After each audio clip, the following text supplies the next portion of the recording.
하나님이 이르시되 빛이 있으라 하시니 빛이 있었고. 창세기 1장 27, 28절. 하나님이 자기 형상 곧 하나님의 형상대로 사람을 창조하시되 남자와 여자를 창조하시고 하나님이 그들에게 복을 주시며 하나님이 그들에게 이르시되 생육하고 번성하여 땅에 충만하라. 땅을 정복하라. 바다의 물고기와 하늘의 새와 땅에 움직이는 모든 생물을 다스리라 하시니라. 창세기 3장 15절. 내가 너로 여자와 원수가 되게 하고 내 후손도 여자의 후손과 원수가 되게 하리니 여자의 후손은 내 머리를 상하게 할 것이요 너는 그의 발꿈치를 상하게 할 것이니라 하시고. 창세기 6장 14절. 너는 고페루 나무로 너를 위하여 방주를 만들되 그 안에 칸들을 막고 역청을 그 안팎에 칠하라. 창세기 12장 1, 3절. 여호와께서 아브라함에게 이르시되 너는 너의 고향과 친척과 아버지의 집을 떠나 내가 내게 보여줄 땅으로 가라. 내가 너로 큰 민족을 이루고 내게 복을 주어 내 이름을 창대하게 하리니 너는 복이 될지라. 너를 축복하는 자에게는 내가 복을 내리고 너를 저주하는 자에게는 내가 저주하리니 땅의 모든 족속이 너로 말미암아 복을 얻을 것이라 하신지라. 출애굽기 3장 18절. 그들이 내 말을 들으리니 너는 그들의 장로들과 함께 애굽 왕에게 이르기를 히브리 사람의 하나님 여호와께서 우리에게 임하셨은즉 우리가 우리 하나님 여호와께 제사를 드리려 하오니 사흘 길쯤 강해로 가도록 허락하소서 하라. 이사야 6장 13절. 그 중에 10분의 1이 아직 남아 있을지라도 이것도 황폐하게 될 것이나 밤나무와 상수리나무가 배임을 당하여도 그 그루터기는 남아 있는 것 같이 거룩한 씨가 이 땅에 그루터기니라 하시더라. 이사야 7장 14절. 그러나 주께서 친히 징조를 너에게 주실 것이라. 보라 처녀가 잉태하여 아들을 낳을 것이요 그의 이름을 임마누엘이라 하리라. 이사야 53장 5절. 그가 찔림은 우리의 허물 때문이요 그가 상함은 우리의 죄악 때문이라. 그가 징계를 받음으로 우리는 평화를 누리고 그가 채찍에 맞음으로 우리는 나음을 받았도다. 아멘.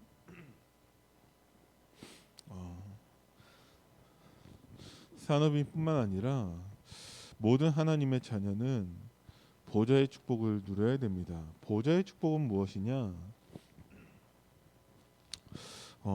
보좌라고 한다라면 하나님이 이제 앉아 계신 뭐 의자를 말을 하겠죠. 그런데 보좌의 축복을 누린다라는 것은 일반 그냥 사극을 본다 할지라도 왕이 된다라는 것을 다른 표현으로 옥좌에 앉는다라고 표현을 할 때가 있습니다. 그럼 왜 그렇게 왕이 되려고 하냐? 왕이 된다면 이제 많은 이제 힘을 얻게 되는 것이죠. 많은 것을 할 수 있게 됩니다. 우리나라도 대통령 중심 국가이기 때문에 대통령이 되면은 굉장히 큰 힘을 얻게 되는 것이죠. 이번에 대통령 선거 보니까 0.7 몇 퍼센트로 당선이 됐다고 하더라고요. 그런데 1%도 차이 안 나는 그 퍼센테이지로 이겼는데 모든 것을 다 그 한 사람이 이제 소유 5년 동안 이제 그 힘을 얻게 되는 것이죠. 자, 하나님이 앉아 계시는 그 보좌라고 한다면 우리가 그 축복을 누릴 수 있다라는 것은 뭐와 연결되냐? 모든 것을 정복하는 그것과 연결이 됩니다. 세상이 말하는 정복과는 다른 것이죠. 그래서 우리는 보좌의 축복을 누린다라는 것은 세상 따라가지 않는 보좌 산업인을 말합니다. 자, 세상에서의 산업인의 성공의 기준은 많은 돈을 버는 것인데 복음 안에 있는 보좌의 축복을 누리는 산업인의 기준은 무엇이냐? 돈을 많이 벌어야 되냐?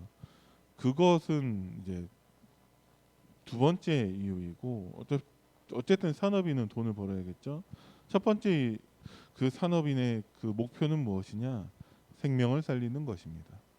그래서 세상이 알지 못하는 보좌의 축복을 누려야 하는 것이죠. 그 일을 하는데 필요하다면 하나님이 경제 축복도 주시는 것입니다. 성경에 경제 축복 받은 사람들이 있냐? 수도 없이 많이 나오고 있죠. 그런데 그게 첫 번째 이유가 된 것이 아니라 진짜 첫 번째 이유는 생명을 살리는 그 일에 헌신하는 것입니다. 그래서 세상 따라가면 안 되고 돈 따라가면 안 되고 사람 따라가면은 안 됩니다. 사람은 우리가 살려야 되는 대상이지 의지하거나 사람을 따라가면 안 된다라는 거예요. 그래야 후대 살릴 수 있고 그래야 세계를 살릴 수 있습니다. 그러면 보좌의 축복은 무엇이냐? 이번 주 주신 강단 말씀을 통해서 우리가 그 내용을 우리가 알 수 있는데 보좌의 축복은 복음으로 오직되고 완전하고 그 안에 있는 영원한 축복을 누리는 것입니다. 이것이 믿어지는 사람이 있고 이것이 안 믿어지는 사람이 있을 뿐이에요. 결국은 그렇습니다. 현장의 문제는 무엇이냐? 복음의 유무인데 기준이 모든 것이 다 있지만 복음 하나 없어서 멸망하는 사람들 굉장히 많이 있습니다. 우리나라가 대통령을 바라보는 시각이 굉장히 부정적인 게 굉장히 많이 있어요. 왜 그러냐? 지금까지의 대통령들이 국민을 위해서 헌신하고 봉사하라고 뽑아놨는데 최고 권력자가 돼서 다 자기 건 줄 알고 있어요. 그래서 처음 대통령부터 비리가 있었고 쫓겨나게 되었죠. 그리고 나서 절대 권력을 가진 쿠데타를 통해서 그렇게 대통령이 또 당선되고 근데 총에 맞아 죽고 또 이제 쿠데타를 통해서 또 권력을 잡았는데 결국 그러고 나서 감옥 가고 그러고 나서 또 감옥 가고 그 연속이에요. 그리고 뭐 지금 대통령도 어떻게 될지 모른다라는 게 대다수의 사람들의 시각입니다. 그 전 대통령 감옥 갔고 그 전 대통령 감옥 갔고 그 전 대통령 자살해 죽었어요. 지금 이게 우리나라의 대통령의 모습이라는 거예요. 지금 대통령 될 사람도 굉장히 많은 말들이 있다라는 것이죠.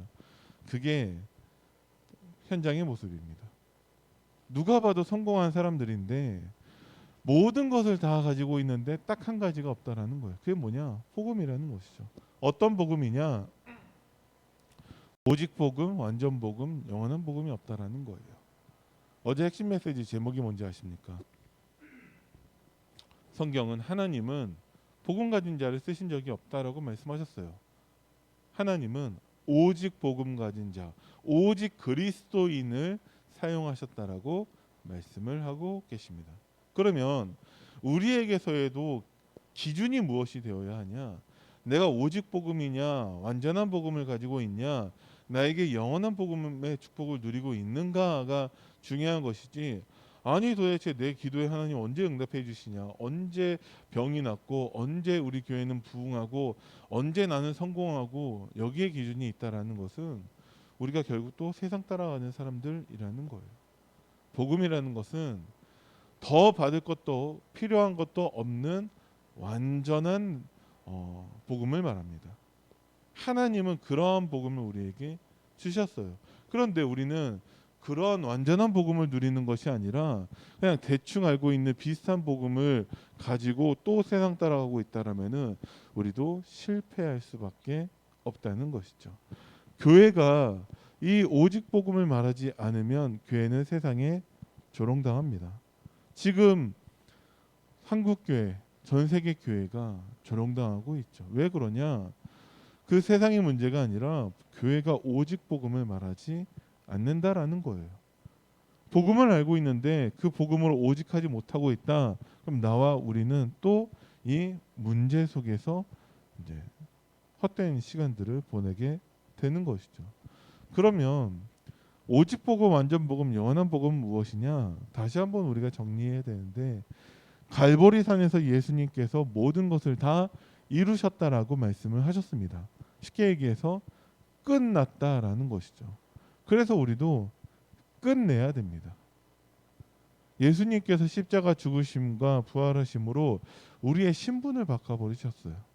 우리가 이제까지는 사탄의 종이었었는데 그 신분이 달라져서 하나님 자녀가 되었죠.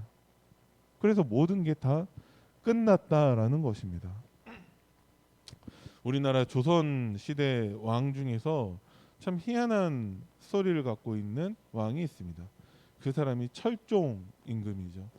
강화도에서 이제 산에서 나무 이제 패고 막 이런 사람이었는데 그 당시 권력을 갖고 있었던 사람들이 허수아비 왕을 세우려고 찾아보니까 왕의 먼 친척 가운데 이 사람이 있었던 거예요. 이 사람은 글도 모른대요. 그 사람을 데려다가 왕으로 세운 거예요. 하루아침에 그 사람이 왕이 되었습니다. 물론 허수아비 왕이기 때문에 그 사람의 인생은 별로 뭐 우리가 봤을 때 부러운 건 없어요. 그런데 어쨌든 신분이 왕이 되었다라는 것이죠.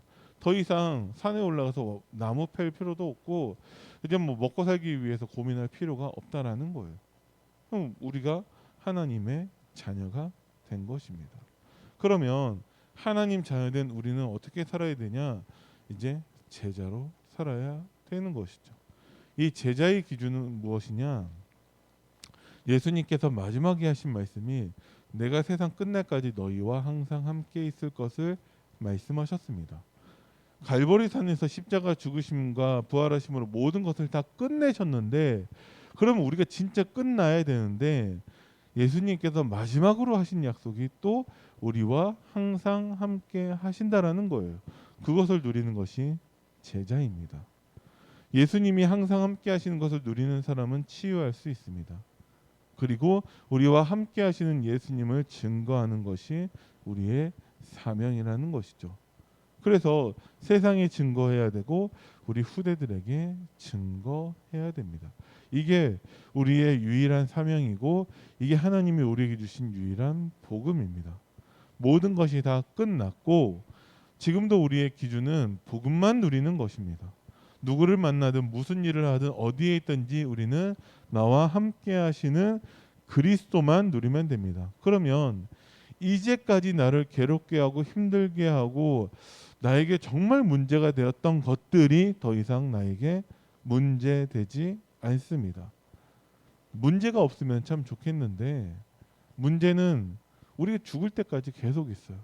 그런데 문제가 우리에게서 기준이 아니라 우리와 함께 하시는 그리스도가 우리에게 기준 되어야 합니다. 그러지 않으면 신분은 달라졌는데 그에 따른 어떤 축복도 누리지 못하게 된다라는 거예요. 그래서 우리의 신앙생활의 목표는 무엇이냐? 기준을 바꾸는 것입니다. 이제까지는 모든 것들이 문제되는 것이 나의 기준이었다면 이제는 어떤 것도 나에게 문제되지 않는 것이 기준되는 것이 우리에게 복음입니다. 그래서 여러분들이 어떤 것이 나에게 문제될 때마다 그것이 문제 아니다라는 것을 여러분들이 고백할 수 있어야 되고 시인할 수 있어야 됩니다. 그러지 않으면 우리도 세상 속에서 고통당하면서 세상 따라갈 수밖에 없다라는 거예요. 부활하신 예수님께서 제자들을 감난산에 따로 부르셔서 40일 동안이나 무엇을 하셨냐? 하나님 나라의 일을 말씀하셨습니다. 왜 그러냐? 제자들이 오래된 각인이 바뀌지가 않는다라는 거예요. 예수님이 십자가 죽으심과 부활하시기까지 하셨어요. 그런데도 달라지지 않습니다. 우리는 달라졌습니까?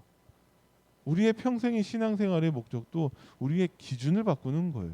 우리가 세상 나라에 살고 있으면서 실제로는 사탄의 나라에 살고 있죠. 사탄의 종노릇하면서 살고 있습니다. 지금까지의 나의 모든 마음과 생각들, 나의 경험한 것들이 사탄의 나라에 속해 있는 것들이 굉장히 많이 있습니다. 그래서 사탄이 잠깐만 장난하며 우리가 생각에서부터 복음을 놓치게 된다라는 거예요. 자꾸 문제되는 것만 보이죠. 자꾸 사람의 모습 보이죠. 자꾸 눈에 보이는 것들로 내가 걸려 넘어지게 된다라는 거예요.